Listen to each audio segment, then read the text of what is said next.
The first step when you're going to prepare a sauerkraut is to get your cabbage ready. Usually you have to discard the first 1 or 2 outer leaves.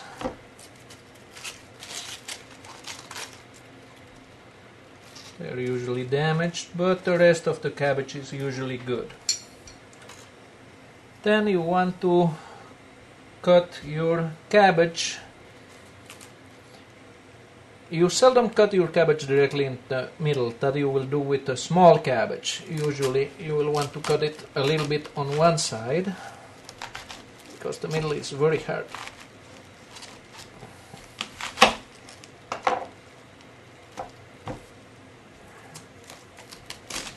That will make you end up with these wedges.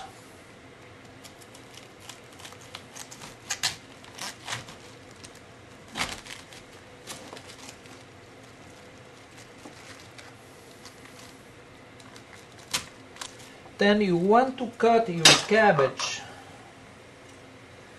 as finely as you reasonably can.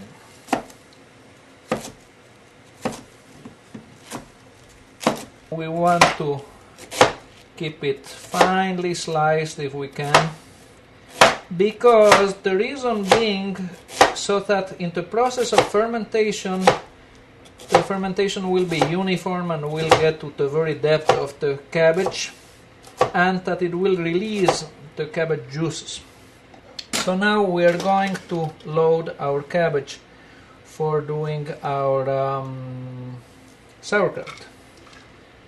We'll make like one level and then spread a little bit of caraway seed, or fennel seed is even better, and some salt. Some people, there's like 2 camps here. Some people say it has to be rock salt. Some other people think that it doesn't make sense, and they will each kill the other if they have a chance, because they believe that sauerkraut depends on that one trick. So when you got it completely packed, you can put a couple extra leaves on top that are going to be waste, but precisely because they will be in contact with air. And then you will want to close it. You want to put it in a container where the excess liquid will overflow, and then you want to put it in a fresh place to sit for something like 3 to 4 days, so that it gets to have its own fermentation. Depending on the weather, maybe a few more days, a little bit less. You don't want it to be too hot.